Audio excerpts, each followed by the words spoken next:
성중독 이 단어 들으면 어떠세요? 솔직히 좀 불편하고 뭔가 오해가 섞인 시선으로 보게 되죠. 오늘 저희는요, 그런 비난의 시선은 잠시만 걷어냈고요. 이 숨겨진 전염병이라고까지 불리는 복잡한 문제, 그 본질이 대체 뭔지 한번 같이 파헤쳐 보려고 합니다. 자, 딱딱한 정의부터 시작하는 것보다 이 중독이라는 굴레에 갇힌 분들의 실제 이야기부터 한번 들어보는 게 좋을 것 같아요. 첫 번째 목소리는 27살 직장인 A씨의 이야기입니다. 매번 다짐을 하는데 결국 또 무너지는 거죠. 항상 후회와 자책감이 밀려온다는 이 말에서 이 통제 불가능한 충동이 한 사람의 삶을 어떻게 갉아먹는지 느껴지지 않으세요? 다음은 성공한 40대 사업가 B씨입니다. 겉보기엔 정말 완벽해 보이죠? 하지만 가족에 대한 죄책감과 멈출 수 없는 욕망 사이에서 정말 고통스러운 이중 생활을 하고 있는 겁니다. 나의 모든 열정은 여기서 나온다는 이 고백이 참 많은 생각을 하게 만듭니다. 그리고 마지막으로 공무원 C씨. 이분은 중독 때문에 비밀스러운 빚까지 지게 됐고 가정이 위태로워졌어요. 자, 이 세 사람의 이야기, 공통점이 뭘까요? 이건 그냥 의지가 약해서 도덕적으로 문제가 있어서가 아니라는 겁니다. 이건 명확한 증상이라는 거죠. 그렇다면 이 증상의 정체는 과연 뭘까요? 네, 그래서 우리가 성중독이라고 말할 때 정확히 그게 뭘 의미하는 걸까요? 성중독은요, 마약이나 알코올 중독이랑은 조금 결이 달라요. 도박이나 게임 중독처럼 행위 중독으로 분류가 되거든요. 그러니까 몸에 뭔가를 넣는 게 아니라 어떤 행동 자체가 뇌를 장악해서 쾌락을 주는, 뭐랄까, 일종의 마약이 되어버리는 거죠. 이게 생각보다 훨씬 더 흔한 문제예요.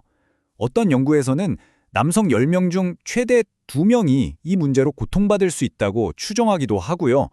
그리고 여성보다는 남성에게서 5배나 더 흔하게 나타난다고 알려져 있습니다. 자, 여기서 진짜 중요한 포인트를 짚고 넘어가야 합니다. 이거 그냥 성욕이 강한 거랑은 완전히 다른 얘기예요. 핵심은 바로 통제력의 상실, 그리고 그로 인해서 내 삶과 주변 관계가 파괴되고 있느냐 이겁니다. 이게 결정적인 차이예요. 아니 근데 왜 이렇게 멈추기가 어려운 걸까요? 그걸 이해하려면 우리 뇌 속에서 도대체 무슨 일이 벌어지는지 한번 들여다봐야 합니다. 중독의 본질은 쉽게 말해서 우리 뇌의 보상 시스템을 해킹하는 거라고 볼 수 있어요. 그리고 그 해킹의 주범이 바로 많이들 들어보셨을 도파민이라는 신경 전달 물질입니다. 이 악순환의 고리가 바로 이거예요. 자, 1단계 스트레스 같은 걸로 뇌가 보상을 원하게 됩니다. 2단계 중독적인 행동이 아주 손쉽게 도파민을 쫙 뿌려주죠. 근데 문제는 3단계. 이게 반복되면 뇌가 이 자극에 무뎌져요. 그럼 어떻게 될까요? 4단계 똑같은 쾌감을 느끼려면 더 강하고 더 자극적인 걸 찾게 되는 거죠. 완전히 덫에 걸리는 겁니다. 자, 그럼 이런 일이 우리 뇌 속에서 수면 아래에서 벌어지고 있을 때 겉으로 드러나는 신호들은 뭐가 있을까요? 맞아요. 이렇게 숨겨진 고통, 우리가 대체 어떻게 알아차릴 수 있을까요? 여기에는 몇 가지 핵심적인 특징들이 있습니다. 모든 특징을 관통하는 핵심은 바로 비밀입니다. 겉으로는 멀쩡하게 일상생활을 하면서 은밀하게 이루어지죠. 시간이 지날수록 이 비밀의 사슬은 더 단단해지고 충동은 더 강해집니다. 결국엔 본인 스스로 도움을 청하거나 문제를 인정하는 것조차 불가능하게 만들어버리는 거죠. 물론 이건 누구에게나 일어날 수 있는 일입니다. 하지만 어린 시절의 트라우마라든지 극단적인 성적 억압 혹은 부부관계의 문제 같은 것들이 이 위험한 길로 들어설 확률을 더 높이는 요인이 될 수는 있다고 합니다. 자, 지금까지 문제의 본질을 여러 각도에서 살펴봤습니다. 좀 암울하게 들릴 수도 있겠죠? 그럼 희망은 없는 걸까요? 다행히도 있습니다. 지금부터는 회복으로 가는 구체적인 3단계 여정을 한번 같이 따라가 보겠습니다. 가장 첫 번째 단계, 그리고 솔직히 가장 어려운 단계일 수 있어요. 바로 문제가 있다는 걸 인정하는 겁니다. 이건 중독이 우리 머릿속에 심어놓은 거짓말들과 정면으로 맞서는 걸 의미해요. 중독이 속삭이는 첫 번째 거짓말, 나는 중독자가 아니야.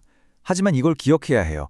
내가 중독인지 아닌지 이렇게 심각하게 고민하고 있다는 사실 자체가 이미 도움이 필요하다는 아주 강력한 신호일 수 있다는 걸요.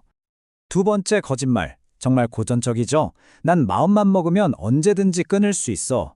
아니, 그럴 수 있었다면 애초에 중독이 아니었겠죠? 중독의 정의 자체가 통제력을 잃었다는 뜻이니까요. 이건 단순한 의지력만으로는 이길 수 없는 싸움입니다. 그리고 마지막 거짓말은 바로 핑계입니다. 스트레스 때문에 어쩔 수 없어. 이렇게 합리화하는 거죠. 물론 스트레스가 방아쇠가 될 수는 있어요. 하지만 근본적인 원인은 스트레스가 아니라 이미 우리 뇌에 길들여진 중독 그 자체라는 걸 알아야 합니다. 자, 이 세 가지 거짓말의 벽을 깨고 나면 드디어 진짜 행동에 나설 수 있습니다. 2단계는 대체하기예요. 텅 빈 공간을 그냥 두면 중독은 반드시 다시 찾아옵니다. 그 자리를 건강한 활동으로 꽉 채워야 해요. 그리고 가장 중요한 3단계, 바로 함께하기입니다. 여기서 목표는 열정을 없애는 게 아니에요. 그 엄청나게 강렬한 에너지를 다른 종류의 보상을 주는 아주 건설적인 활동으로 방향을 트는 겁니다. 일에서 성취감을 찾고, 운동에서 즐거움을 찾고, 새로운 걸 배우면서 재미를 느끼는 식으로요. 그리고 마지막으로 정말 강조하고 싶은 건 이 길을 절대로 혼자 가려고 해서는 안 된다는 겁니다.